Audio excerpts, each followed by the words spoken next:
Hello guys, स्वागत है आप सभी को फिर से हमारे इस यूट्यूब चैनल पर।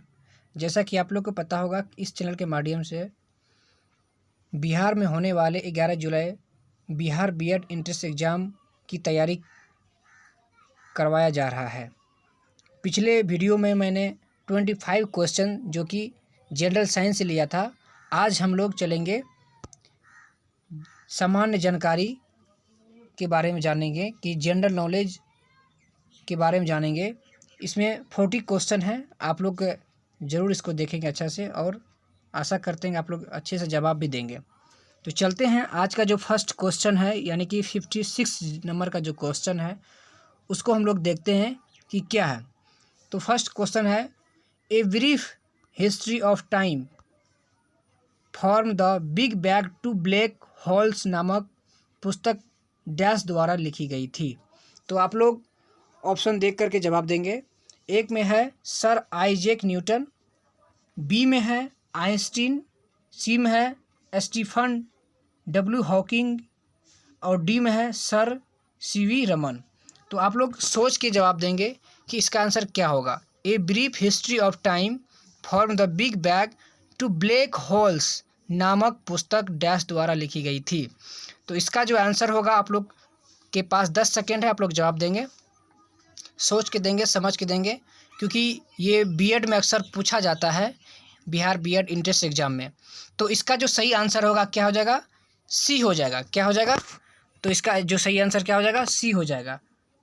ये हो जाएगा स्टीफन डब्ल्यू हॉकिंग। क्या हो जाएगा? Stephen W Hawking. तो अब नेक्स्ट क्वेश्चन चलते हैं कि कोलकाता डैश में स्थापित किया गया था। बहुत ही सिंपल क्वेश्चन है, आप लोग जवाब देंगे। कोलकाता डैश में स्थापित किया गया था। ऑप्शन नंबर 1 ए में है 1690, बी में है 1639, और सी में है 1693, और डी में है 1689। तो आप लोग ज़रूर इसका जवाब दें, क्योंकि ये क्वेश्चन रिपीट किया जा रहा है।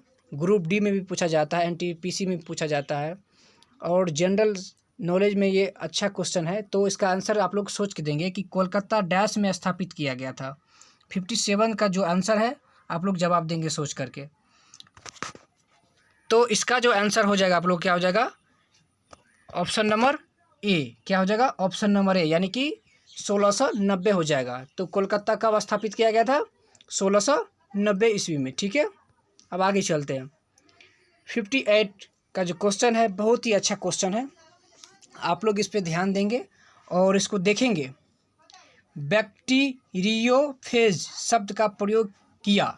आप कह रहा है बैक्टीरियोफेज शब्द का प्रयोग किसने किया था? तो 58 का जो आंसर है, आप लोग सोच के जवाब देंगे कि 58 का जो आंसर है क्या होगा। आप लोग ज़रूर जवाब देंगे। तो इसका आंसर क्या हो जाएगा? ऑप्शन नंबर ए हो जाएगा। क्या हो जाएगा? ऑप्शन नंबर ए हो जाएगा, फेलिक्स डी हेरले। तो क्या हो जाएगा? फेलिक्स डी हेरले हो जाएगा इसका आंसर। अब आगे चलते हैं हम लोग। 59 में जो है लिखा हुआ, देखिए आप लोग। 59 एची लक्ष्य संरक्षण के लक्ष्य को विश्व किस वर्ष तक प्राप्त कर पाएगा? आप देखिए लिखा है, एसी लक्ष्य संरक्षण के लक्ष्य को विश्व किस वर्ष तक प्राप्त कर पाएगा? तो option number A 2030, option number B 2020, option number C 2050, option number D 2040। तो इसको हम लोग देखेंगे कि इसका आंसर क्या होगा। 59 का जो आंसर होगा क्या हो जाएगा? इसका आंसर क्या हो जाएगा? 2020 हो जाएगा। ठीक है,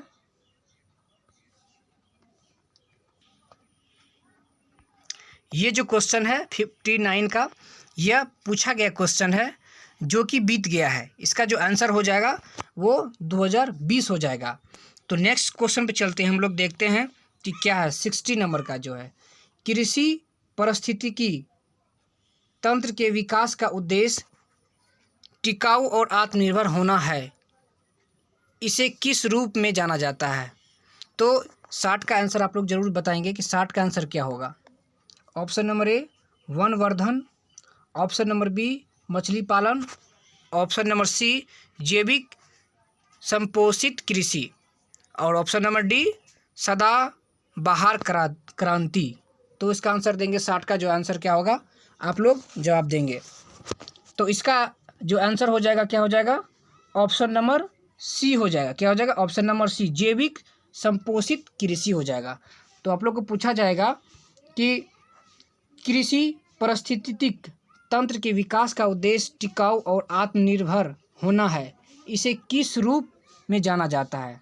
तो इसका आंसर क्या हो जाएगा, जैविक संपोषित कृषि। ठीक है, ऑप्शन नंबर सी हो जाएगा। तो नेक्स्ट क्वेश्चन में चलते हैं। 61 का जो क्वेश्चन है बहुत ही अच्छा क्वेश्चन है, आप लोग ध्यान देंगे। सब्जियों और रसोई की जड़ी बूटियों की खेती के रूप में जाना जाता है। बहुत अच्छा क्वेश्चन है। सब्जियों और रसोई की जड़ी बूटियों की खेती के रूप में जाना जाता है। 61 का जो आंसर होगा आप लोग जवाब देंगे सोचकर। तो ऑप्शन नंबर ए क्या है, बागवानी। ऑप्शन नंबर बी, रेशम उत्पादन। ऑप्शन नंबर सी, मधुमक्खी पालन। ऑप्शन नंबर डी, सब्जियों की खेती। तो देखिए क्वेश्चन में ही आंसर छुपा हुआ है। तो इसका जो आंसर हो जाएगा ऑप्शन नंबर डी हो जाएगा, यानी कि सब्जियों की खेती हो जाएगा। ठीक है, अब चलते हैं नेक्स्ट। निम्नलिखित में से कौन सा शहर श्रीलंका की प्राचीन राजधानी थी। क्वेश्चन क्या है, निम्नलिखित में से कौन सा शहर श्रीलंका की प्राचीन राजधानी थी, जो प्राचीन थी उसकी और श्रीलंका की वो कौन सी थी। तो option number A Ceylon, option number B Colombo, option number C Kandy और ऑप्शन नंबर डी अनुराधापुरम। तो 62 का जो आंसर होगा क्या हो जाएगा, आप लोग सोच के जवाब देंगे। तो 62 का आंसर क्या हो जाएगा, Anuradhapuram, D, option number D. तो क्या आ जाएगा, अनुराधापुरम। ठीक है, अब आगे चलते हैं। यानी कि 63 का जो क्वेश्चन है आप लोग देख रहे हैं कि चाबहार पोर्ट डैश में स्थित था। चाबहार पोर्ट डैश में स्थित था। तो इसका आंसर क्या हो जाएगा, तो इसका ऑप्शन पहले देख लीजिए। Option number 1 Pakistan, option number B Iran, option number C Iraq और ऑप्शन नंबर डी अफगानिस्तान। तो इसका आंसर आप लोग सोच के देंगे। चाबहार पोर्ट डैश में स्थित था। तो इसका आंसर क्या हो जाएगा, क्या हो जाएगा बच्चों, इसका आंसर क्या हो जाएगा, ईरान हो जाएगा। यानी कि 63 का जो आंसर हो जाएगा ईरान हो जाएगा, बी ऑप्शन हो जाएगा। ठीक है, ध्यान रखेंगे। आगे चलते हैं। यानी कि 64 में क्या है आप लोग देख रहे हैं, वन्य जीव अभयारण्य, जहाँ कोई भी पेड़, झाड़ियाँ, जड़ी बूटियाँ और कई प्रकार के जानवरों जैसे कि बंदर, पक्षी, हाथी, सांप, मेढक इत्यादि देखा जा सकता है। इस अभयारण्य का सबसे संभावित स्थान क्या है। तो इसका जो हम लोग देखेंगे ऑप्शन, इसका ऑप्शन ऊपर में देखेंगे, इसका क्या हो जाएगा, देखिए यहाँ पे आप लोग देखिए ध्यान देंगे। तो ये क्या हो जाएगा, ऑप्शन नंबर 1 में क्या है, ध्रुवीय क्षेत्र। ऑप्शन नंबर बी समशीतोष्ण क्षेत्र, सी तटीय क्षेत्र, डी उष्णकटिबंध क्षेत्र। तो 64 का जो आंसर हो जाएगा आप लोग जवाब देंगे कि 64 का क्या आंसर हो जाएगा, आप लोग सोच के जवाब देंगे कि 64 का जो आंसर हो जाएगा कि क्या होगा। बहुत ही अच्छा क्वेश्चन है, आप लोग इसका जवाब देंगे। ठीक है, तो 64 का जो आंसर हो जाएगा क्या हो जाएगा, उष्ण कटिबंधीय क्षेत्र, यानी कि ऑप्शन नंबर डी इसका आंसर हो जाएगा। ठीक है, आगे चलते हैं। अब आगे क्वेश्चन क्या है कि जलवायु परिवर्तन पर संयुक्त राष्ट्र फ्रेमवर्क कन्वेंशन 2018 में पार्टियों के सम्मेलन का 24वां सत्र डैश में आयोजित किया गया था। जो 2018 में जो पार्टियों का सम्मेलन आयोजित किया गया था वो कब, मतलब कहाँ किया गया था। तो इसका आंसर आप लोग अच्छा से जवाब देंगे कि इसका आंसर क्या होगा। 65 का आंसर क्या होगा, आप लोग अच्छा से जवाब देंगे, सोच के जवाब देंगे। बहुत ही अच्छा क्वेश्चन है। 65 का आंसर क्या होगा, जवाब देंगे आप लोग। तो ऑप्शन नंबर में एक में क्या है, Katowice Poland. Option number B क्या है, Copenhagen Denmark. Option number C Kyoto Japan. इसके बाद ऑप्शन नंबर डी क्या है आप लोगों को? Option number D Montreal Canada. क्या है? Montreal Canada. इसका आंसर क्या हो जाएगा? तो इसका आंसर हो जाएगा ए, कोटिविस पोलैंड। क्या हो जाएगा? इसका आंसर क्या हो जाएगा? कोटिविस पोलैंड हो जाएगा। ठीक है, अब आगे चलते हैं। अब आगे है 66 का जो क्वेश्चन आप लोग देखें, भारत को एक आत्मनिर्भर और एक स्व उत्पादक अर्थव्यवस्था के रूप में स्थापित करना किस पंचवर्षीय योजना का प्राथमिक लक्ष्य था? देखिए, बहुत ही अच्छा क्वेश्चन है। ये क्वेश्चन बार बार रिपीट किया जाता है और पिछले साल भी पूछा गया था बीएड एंट्रेंस एग्ज़ाम में ये क्वेश्चन। तो इसको हम लोग ध्यान देंगे कि भारत को एक आत्मनिर्भर और एक स्व उत्पादक अर्थव्यवस्था के रूप में स्थापित करना किस पंचवर्षीय योजना का प्राथमिक लक्ष्य था? तो ऑप्शन नंबर ए प्रथम पंचवर्षीय योजना, ऑप्शन नंबर बी द्वितीय पंचवर्षीय योजना, ऑप्शन नंबर सी तृतीय पंचवर्षीय योजना और ऑप्शन नंबर डी चतुर्थ पंचवर्षीय योजना। तो इसका जो आंसर क्या हो जाएगा आप लोग ध्यान देंगे, तो इसका आंसर क्या हो जाएगा? तृतीय पंचवर्षीय योजना, यानी कि तृतीय पंचवर्षीय, ऑप्शन नंबर सी हो जाएगा इसका आंसर। क्या हो जाएगा? तृतीय पंचवर्षीय योजना हो जाएगा। ठीक है, हम लोग आगे चलते हैं। अब 67 को हम लोग देखते हैं, आप लोग अच्छा से ध्यान देंगे। भारत में राज्य की योजनाओं के लिए केंद्रीय सहायता के आवंटन का निर्धारण करने के लिए गाडगिल फार्मूला डैश में शुरू किया गया। तो ये बहुत ही अच्छा क्वेश्चन है। तो इसका ऑप्शन एक क्या है? चौथी पंचवर्षीय योजना। बी में क्या है? पांचवी पंचवर्षीय योजना। ऑप्शन नंबर सी में है 8वीं पंचवर्षीय योजना और ऑप्शन नंबर डी में है 10वीं पंचवर्षीय योजना। तो 67 का जो आंसर क्या हो जाएगा? क्या हो जाएगा आप लोग ध्यान देंगे। 67 का आंसर क्या हो जाएगा? चौथी पंचवर्षीय योजना, यानी कि ऑप्शन नंबर ए इसका आंसर हो जाएगा। क्या हो जाएगा? चौथी पंचवर्षीय योजना हो जाएगा इसका आंसर। ठीक है, आगे चलते हैं। 68 के बारे में हम लोग जानते हैं। 68 क्या कह रहा है? भारतीय संविधान का कौन सा अनुच्छेद केंद्र और राज्य के बीच शक्तियों का विभाजन करता है? भारतीय संविधान का कौन सा अनुच्छेद केंद्र और राज्यों के बीच शक्तियों का विभाजन करता है? तो अनुच्छेद 1 ऑप्शन में ए में, ऑप्शन नंबर बी अनुच्छेद 14, ऑप्शन नंबर सी अनुच्छेद 21 और ऑप्शन नंबर डी अनुच्छेद 51। तो 68 का जो आंसर क्या हो जाएगा? अनुच्छेद 1। क्या हो जाएगा? अनुच्छेद 1 हो जाएगा, यानी कि ऑप्शन नंबर ए इसका सटीक आंसर हो जाएगा। क्लियर, आगे चलते हैं हम। अब देखिए 69 का जो क्वेश्चन कह रहा है, वेल्स की राजधानी निम्नलिखित में से कौन सी है? देखिए एक दो ऐसा क्वेश्चन आ जाता है एग्ज़ाम में कि राजधानी कहीं की किसी देश की पूछ देती है। तो इसको हम लोग कंसेप्ट क्लियर करेंगे और यहाँ पर देखिए ध्यान देंगे, कह रहा है वेल्स की राजधानी निम्नलिखित में से कौन सी है? एक में है कार्डिफ और दूसरा क्या है? एडिनबर्ग और सी में क्या है? डबलिन और डी में क्या है? लंदन। तो 69 का जो आंसर हो जाएगा क्या हो जाएगा? कार्डिफ। क्या हो जाएगा? ऑप्शन नंबर ए क्या हो जाएगा? कार्डिफ। ऑप्शन नंबर ए क्या हो जाएगा? वेल्स की राजधानी कौन सी है? कार्डिफ है। ठीक है, अब आगे चलते हैं हम। 70 में कह रहा है कि वाशिंगटन डीसी किस नदी के तट पे स्थित है? बहुत ही सुंदर क्वेश्चन है, आप लोग ध्यान देंगे। वाशिंगटन डीसी किस नदी के तट पर स्थित है? तो ऑप्शन नंबर ए क्या है? हडसन। ऑप्शन नंबर बी क्या है? पोटोमैक। ऑप्शन नंबर सी क्या है? Mississippi. Option number D Colorado. तो इसका 70 का क्या हो जाएगा? आंसर क्या हो जाएगा? ऑप्शन नंबर बी हो जाएगा, पोटोमैक। क्या हो जाएगा? पोटोमैक। वाशिंगटन डीसी किस नदी के तट पे है? तो आप लोग जवाब देंगे किस पे है? पोटोमैक नदी पे। ठीक है, तो हम लोग इस पर ध्यान देंगे। अब आगे चलते हैं। जो 71 का जो क्वेश्चन है कि भारत के 70वें गणतंत्र दिवस के मुख्य अतिथि कौन थे?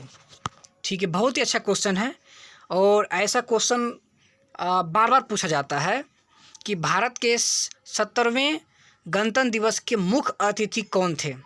तो ध्यान देंगे। ऑप्शन नंबर ए दक्षिण अफ्रीका के राष्ट्रपति Cyril Ramaphosa. Option number B Zambia के राष्ट्रपति एडगर लुंगू। ठीक है। ऑप्शन नंबर सी इथोपिया के राष्ट्रपति साहले वर्क जेरे। और ऑप्शन नंबर डी रूस के राष्ट्रपति व्लादिमीर पुतिन। तो इसका क्या आंसर हो जाएगा? इसका आंसर जो हो जाएगा, बहुत ही अच्छा क्वेश्चन है, इसका आंसर क्या हो जाएगा? ए, यानी कि दक्षिण अफ्रीका के राष्ट्रपति सिरिल रामाफोसा। क्या हो जाएगा? दक्षिण अफ्रीका के राष्ट्रपति सिरिल रामाफोसा इसका आंसर हो जाएगा। ठीक है। अब आगे चलते हैं। अब नेक्स्ट आप लोग देख रहे हैं 72 का जो देख रहे हैं कि बुद्ध ने किस भाषा में उपदेश दिया था? बहुत ही अच्छा क्वेश्चन है। ऑप्शन नंबर ए क्या है? Pali. Option number B Prakrit. Option number C Brahmi. और ऑप्शन नंबर डी संस्कृत। तो कौन सी भाषा में बुद्ध ने उपदेश दिया था? तो 72 का जो आंसर हो जाएगा क्या हो जाएगा? ऑप्शन नंबर ए पाली हो जाएगा। क्या हो जाएगा? ऑप्शन नंबर ए, यानी कि ए हो जाएगा, पाली हो जाएगा। तो गौतम बुद्ध ने पाली भाषा में अपना उपदेश दिया था। ये क्वेश्चन पूछा जाता है। आप देखिए 73 का जो क्वेश्चन है, आप लोग ध्यान से देखेंगे। 73 का जो क्वेश्चन है कि दिल्ली सल्तनत डैश के आक्रमण के कारण वास्तव में समाप्त हो गया। बहुत ही अच्छा क्वेश्चन है। यहाँ से क्वेश्चन आता है बार बार। दिल्ली सल्तनत डैश के आक्रमण के कारण वास्तव में समाप्त हो गया। तो ऑप्शन नंबर ए क्या है? चंगेज खान। Option number B Babur. Option number C नादिर शाह। ऑप्शन नंबर डी तैमूर। तो इसका जो आंसर हो जाएगा, बहुत ही अच्छा है, इसका आंसर सीधा हो जाएगा ऑप्शन नंबर डी हो जाएगा, तैमूर। किसका हो जाएगा? इसका आंसर तैमूर हो जाएगा। तो कहा जा रहा है कि दिल्ली सल्तनत डैश के आक्रमण के कारण वास्तव में समाप्त हो गया। तो तैमूर के आक्रमण के कारण क्या हो गया? वास्तव में समाप्त हो गया। ठीक है। अब देखिए 74 का जो क्वेश्चन है, हैदराबाद में 4 मीनार का निर्माण किसने करवाया? देखिए यहाँ से 2 क्वेश्चन आता है। हैदराबाद में 4 मीनार का निर्माण किसने करवाया और कब करवाया? तो इसको भी देख लेंगे। तो फर्स्ट ऑप्शन क्या है? इब्राहिम कुतुब शाह। दूसरा क्या है? कुली कुतुब शाह। सी में क्या है? अली आदिल शाह। और डी में इब्राहिम आदिल शाह द्वितीय। तो इसको हम लोग देखेंगे। इसका आंसर क्या हो जाएगा? ऑप्शन नंबर इसका बी हो जाएगा। क्या हो जाएगा? ऑप्शन नंबर कुली कुतुब शाह। कुली कुतुब शाह हो जाएगा। इसका जो है 4 मीनार का निर्माण करवाया। ठीक है। तो इसको हम देखेंगे कि अब कब करवाया गया। तो हैदराबाद में 4 मीनार का निर्माण कुली कुतुब शाह ने कब करवाया? 1591 ईस्वी में करवाया। तो यहाँ से 2 क्वेश्चन आ गया कि हैदराबाद में 4 मीनार का निर्माण किसने किया और कब किया। तो 1591 ईस्वी में कौन किया था? कुली कुतुब शाह ने हैदराबाद में 4 मीनार का निर्माण करवाया। ठीक है। हम लोग आगे चलते हैं। अब 75 में देख रहे हैं, बंगाल का पहला गवर्नर जनरल था कौन था? बंगाल का जो पहला गवर्नर जनरल था वो कौन था? तो हम लोग यहाँ पर कंसेप्ट देखेंगे। बंगाल का जो पहला क्या होगा? पहला गवर्नर जनरल कौन था? तो इसका जो ऑप्शन एक है लॉर्ड कॉर्नवालिस। और बी में है लॉर्ड क्लाइन। और सी में क्या है? Lord Wellesley. और डी में क्या है? लॉर्ड हैसिंगटन। तो इसका जो आंसर हो जाएगा 75 का क्या हो जाएगा? ऑप्शन नंबर डी हो जाएगा। ऑप्शन नंबर डी हो जाएगा लॉर्ड हैसिंगटन। ठीक है। Lord Hastings. ठीक है। अब हम लोग चलते हैं 76 का देखते हैं। यानी कि क्या कह रहा है कि वंदे मातरम पहली बार भारतीय राष्ट्रीय कांग्रेस के डैश सत्र में गाया गया था। ठीक है। यहाँ से 2 क्वेश्चन आता है, कौन गाया था और कब गाया था। तो वंदे मातरम पहली बार भारतीय राष्ट्रीय कांग्रेस के डैश सत्र में गाया गया था। तो पहली बार जो गाया गया था वह 1896 ईस्वी में गाया गया था। कब गाया गया था? 1896 ईस्वी में गाया गया था। अगर इसको देखेंगे तो हम लोग अच्छा से इसका कंसेप्ट देखेंगे। वंदे मातरम पहली बार भारतीय राष्ट्रीय कांग्रेस के कलकत्ता अधिवेशन में पूछ देगा कि वंदे मातरम भारत के कौन से अधिवेशन में गाया गया? तो कहेंगे कांग्रेस के कोलकाता अधिवेशन में ये गाया गया, जो बेडन रिक्वायर में हुआ था। कहाँ हुआ था? जो बेडन रिक्वायर में हुआ था। और कब गाया गया था? 1896 ईस्वी में। ऑप्शन नंबर सी इसका आंसर हो जाएगा। अब 77 का देखिए, मोहनदास करमचंद गांधी डैश के दौरान महात्मा गांधी बने। बहुत अच्छा क्वेश्चन है कि मोहनदास करमचंद गांधी डैश के दौरान महात्मा गांधी बने। तो 77 का आंसर क्या हो जाएगा? तो ऑप्शन नंबर ए में क्या है? चंपारण सत्याग्रह। बी में क्या है? रोलट सत्याग्रह।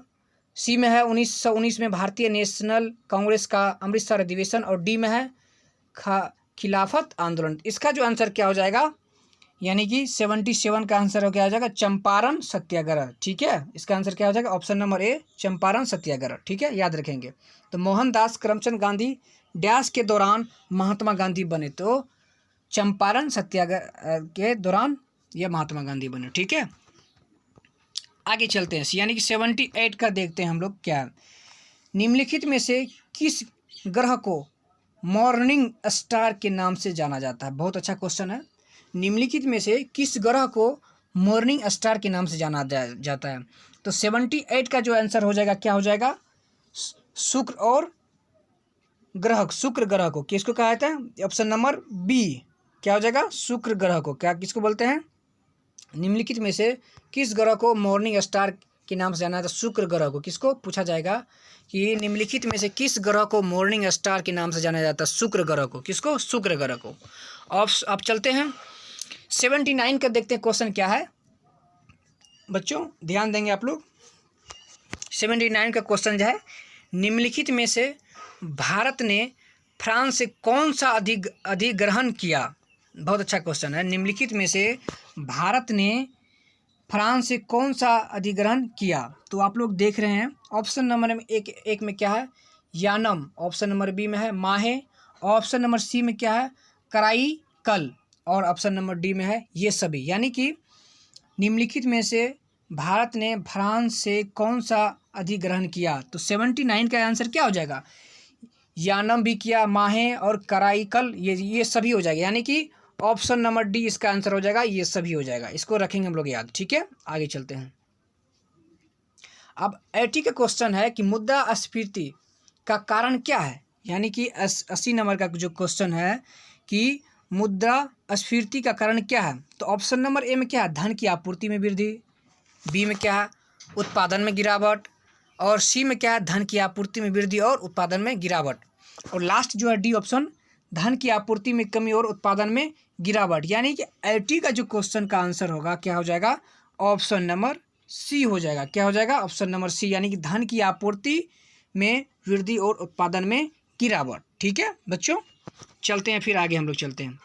तो आप लोग ध्यान देंगे, बहुत ही अच्छा क्वेश्चन है, यहाँ से बार बार पूछा जाता है और आप लोग ज़रूर इसको देख लेंगे।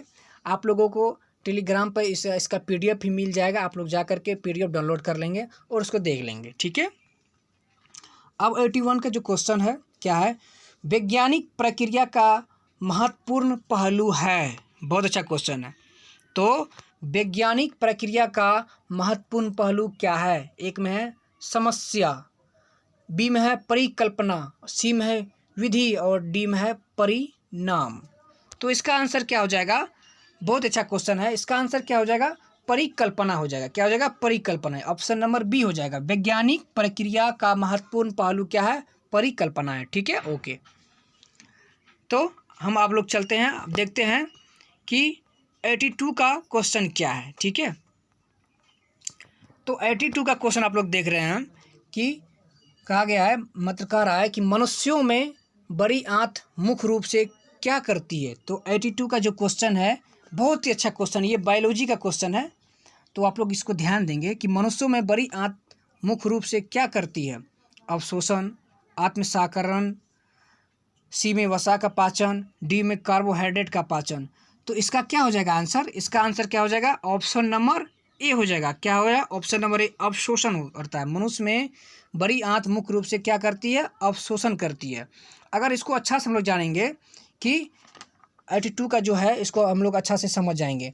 देखिए, मानव में जो होता है ना, बड़ी आंत एक मोटी नली के समान रचना है। क्या है? मोटी नली के समान रचना है। इसमें जो होता है ना, भोजन का पाचन नहीं होता है। जो क्या होता है इसमें, मोटी नली में भोजन का पाचन नहीं होता है, किंतु मात्र जल का अवशोषण होता है। क्या होता है इसमें? क्या होता है? बड़ी आंत में जल का अवशोषण होता है। तो इसमें हम लोग ध्यान रखेंगे, जबकि छोटी आंत क्या करती है? सभी प्रकार के खाद्य पदार्थ को अवशोषित करती है। ठीक है, तो इसका ऑप्शन आंसर क्या हो जाएगा? 82 का अवशोषण। ठीक है, हम लोग आगे चलते हैं अब। और देखिए हम लोग 83 या क्या कह रहा है? अम्लीय वर्षा इसलिए होता है क्योंकि, बहुत अच्छा क्वेश्चन है ये। आप लोग 10th में पढ़े होंगे, 12th में पढ़े होंगे, साइंस के ऑब्जेक्टिव में पूछा जाता है बार बार ये क्वेश्चन कि अम्लीय वर्षा इसलिए होता है क्योंकि। 83 का जो आंसर क्या हो जाएगा? ऑप्शन नंबर पर देख लीजिए, ए में क्या कह रहा है? सूर्य वातावरण की ऊपरी परत को गर्म करता है।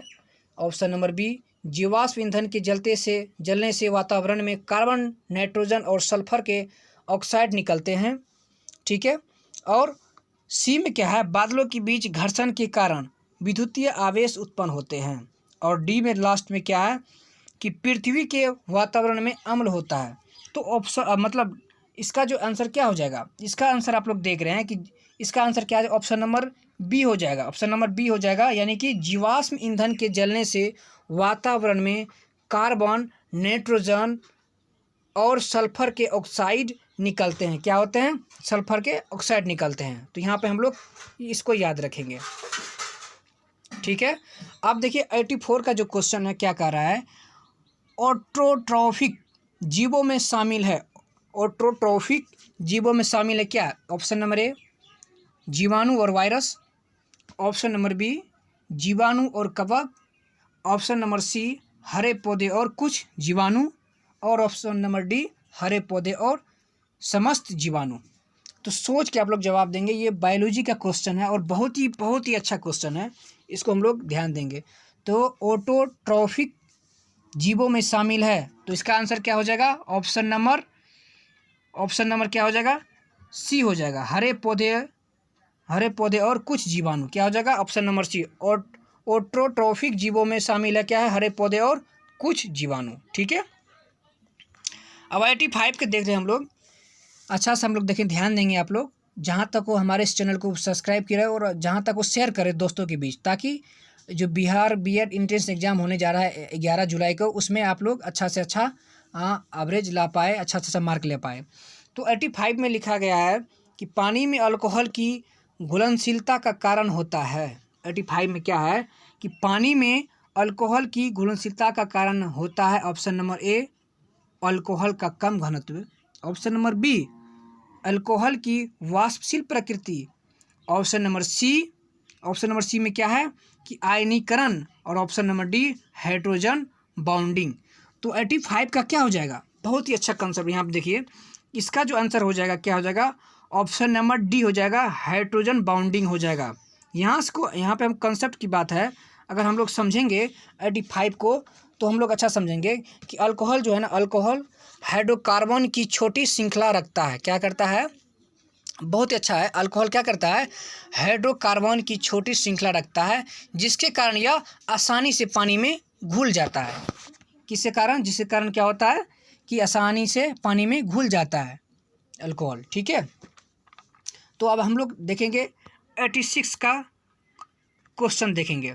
बहुत अच्छा क्वेश्चन है कि निम्नलिखित में से किसमें सबसे अधिक गैर धात्विक लक्षण है? धात्विक कह रहा है, यहाँ पर अधात्विक नहीं कह रहा है। अगर हाँ, तो ध्यान रखेंगे कि निम्नलिखित में से किसमें सबसे अधिक गैर धात्विक लक्षण है? NOCF।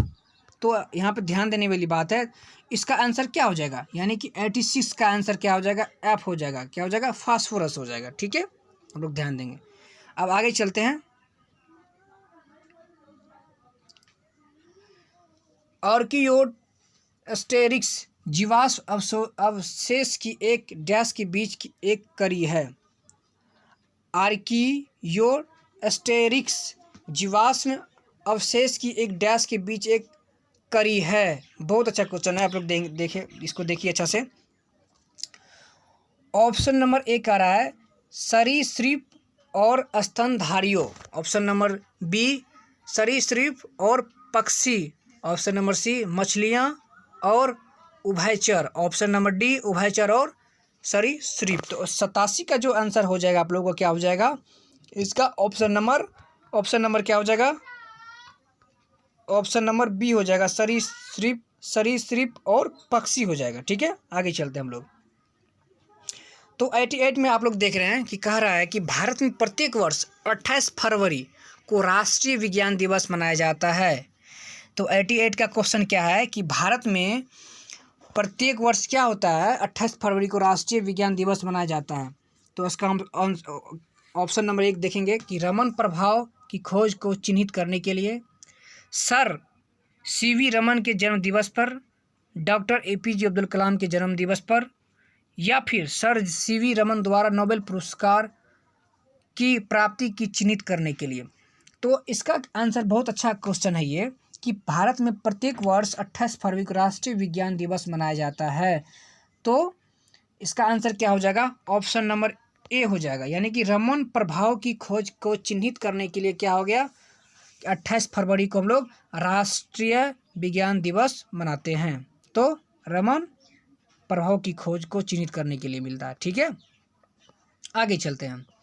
89 का क्वेश्चन क्या है, कह रहा है MRI, यानी MRI का अर्थ है, इसका फुल फॉर्म यानी पूछ रहा है कि MRI का अर्थ क्या होता है, इसको हिंदी में हम लोग क्या बोलते हैं वो देखते हैं कि MRI का अर्थ क्या होता है, चुंबक रेजोनेंट इमेजिंग, या फिर बी में चुंबकीय अनुनाद इमेजिंग, और सी में चुंबकीय रडार इमेजिंग, और डी में क्या है चुंबकीय रेडियल इमेजिंग। तो इसका 89 का आंसर क्या हो जाएगा, 89 का, तो 89 का आंसर क्या हो जाएगा, बी हो जाएगा, चुंबकीय अनुनाद इमेजिंग। ठीक है, इमेजिंग हो जाएगा। ठीक है, चुंबकीय अनुनाद इमेजिंग। तो अब हम लोग चलते हैं 90 के क्वेश्चन का जवाब सुन देखते हैं कि 90 क्वेश्चन में क्या है। 90 नंबर क्वेश्चन में तो क्या कह रहा है कि गन मेंटल में शामिल है, बहुत अच्छा क्वेश्चन है ये, केमिस्ट्री से है, गन मेंटल में शामिल क्या है। तो इसको हम लोग देखेंगे, Cu 60%, Sn 40%, ऑप्शन नंबर ए हो गया। बी में क्या है, Cu 80%, Sn 20%, और सी में क्या है Cu 70%, Sn 30%, या फिर डी में Cu 90%, Sn 10%। तो इसका आंसर क्या हो जाएगा, यानी कि 90 का आंसर क्या हो जाएगा, तो 90 के जो आंसर हो जाएगा आप लोग जवाब देंगे, बहुत अच्छा क्वेश्चन है केमिस्ट्री का ये। तो Cu 90% एंड Sn 10%, इसका आंसर हो जाएगा, क्या हो जाएगा 10 पर इसका आंसर हो जाएगा। तो अब हम लोग देखते हैं आगे क्वेश्चन क्या है। ठीक है, इसके बारे में थोड़ा जान, 90 नंबर के क्वेश्चन के बारे में हम लोग थोड़ा जान लेते हैं कि 90 नंबर का जो क्वेश्चन है क्या है, गन मेंटल में शामिल, यानी कि इसका आंसर क्या हो जाएगा, आपको क्या हो जाएगा, डी Cu 90%, Sn 10%। तो इसके बारे में हम लोग थोड़ा जानेंगे। गन मेंटल एक मिश्र धातु है, क्या है, क्या है, एक ये मिश्र धातु है जिसके अवयव घटक Cu plus Zn plus Sn, जो कि Cu 90% प्लस Zn 2% और प्लस जो Sn है 8% तथा उपयोग में लाते हैं। ठीक है, तो हम लोग जान गए। अब चलते हैं 91 के क्वेश्चन देखते हैं। निम्नलिखित में से कौन सा भौतिक परिवर्तन नहीं है, बहुत अच्छा क्वेश्चन है। वाष्प के लिए पानी का उबलना, बी में तरल पानी के लिए बर्फ का पिघलना, और सी में पानी में नमक का विघटन, और डी में तरलीकृत पेट्रोलियम गैस यानी कि LGP का दहन। तो 91 का जो आंसर हो जाएगा क्या हो जाएगा, बहुत ही अच्छा क्वेश्चन है। 91 का आंसर क्या हो जाएगा, यानी कि डी इसका आंसर हो जाएगा, क्या हो जाएगा, डी हो जाएगा, यानी कि तरलीकृत पेट्रोलियम गैस LGP का दहन हो जाएगा। ठीक है, इसको ध्यान रखेंगे। अब जो मतलब 92 का जो क्वेश्चन है क्या कह रहा है, देखिए, अंतर्राष्ट्रीय जैविक विविधता के लिए अंतर्राष्ट्रीय दिवस हर साल डैश को मनाया जाता है। तो अंतर्राष्ट्रीय जैविक विविधता के लिए अंतर्राष्ट्रीय दिवस हर साल डैश को मनाया जाता है। तो इसका 92 का जो आंसर क्या हो जाएगा, 92 का जो आंसर हो जाएगा डी हो जाएगा, यानी कि 22 मई को हो जाएगा, यानी कि 22 मई को। उसको याद रखेंगे कि अंतर्राष्ट्रीय जैविक विविधता के लिए अंतर्राष्ट्रीय दिवस हर साल 22 मई को मनाया जाता है। ठीक है, अब आगे बढ़ते हैं। अब देखिए, बहुत अच्छा क्वेश्चन है कि डीऑक्सी न्यूक्लिक एसिड डैश नहीं रखता है। तो इसका आंसर क्या हो जाएगा, ऑप्शन नंबर ए में है adenine, option number B uracil, option number C guanine, option number D मीन। तो 93 का जो ऑप्शन आंसर हो जाएगा, क्या हो जाएगा, ऑप्शन नंबर बी हो जाएगा, यूरासिल। यूरासिल इसका आंसर हो जाएगा। ठीक है, अब आगे चलते हैं। अब देखिए, डैश प्रक्रिया के माध्यम से युग्म का निर्माण होता है। युग्म मीन्स क्या होता है, जुड़ा होता है। तो देखिए, डैश प्रक्रिया के माध्यम से युग्मक का निर्माण होता है। युग्म नहीं है यहाँ पे, सॉरी, युग्मक का निर्माण होता है। तो विखंडन, अर्धसूत्रीय विभाजन, सी में सूत्रीय विभाजन, या फिर डी में एमाइटोसिस। तो इसका आंसर क्या हो जाएगा, 94 का जो आंसर हो जाएगा, क्या हो जाएगा, इसका बी हो जाएगा, यानी कि अर्धसूत्रीय विभाजन हो इसका आंसर हो जाएगा। ठीक है, अब जो लास्ट क्वेश्चन है हमारे इस क्या कहते हैं सामाजिक नॉलेज के बारे में अगर हम लोग पढ़ रहे हैं इसमें, तो इसमें लास्ट क्वेश्चन क्या, निम्नलिखित में से कौन सा पानी में घुलनशील है। देखिए, बहुत अच्छा क्वेश्चन है। Vitamin A D, vitamin E के, विटामिन सी बी, और इनमें से कोई नहीं। तो इसका क्या आंसर हो जाएगा, तो 95 का जो आंसर क्या हो जाएगा, 95 का विटामिन सी और बी। ये जो विटामिन सी और बी है ना, ये पानी में घुलनशील है, इसको हम लोग याद रखेंगे। तो निम्नलिखित में से कौन सा पानी में घुलनशील है, तो विटामिन सी और बी। तो आज की क्लास में आप सभी को यहीं तक, आज आप लोग देखेंगे 40 क्वेश्चन देखे हैं। आप लोग से आशा करते हैं आप लोग अच्छे से पढ़े होंगे, देखे होंगे, समझे होंगे, और फिर आप लोगों के नेक्स्ट वीडियो में आगे, इससे आगे हम लोग सेट लेके आएंगे, उसमें फिर हम लोग पढ़ेंगे कि आगे क्या पढ़ना है। ठीक है, तो हम लोग आज के लिए यहीं तक, और आगे के लिए फिर अब कल देखेंगे। तो सभी को बहुत बहुत धन्यवाद, और आशा करते हैं कि आप लोग इस वीडियो को जहाँ तक हो शेयर करें, सब्सक्राइब करें, लाइक करें, दोस्तों के साथ शेयर करें। धन्यवाद।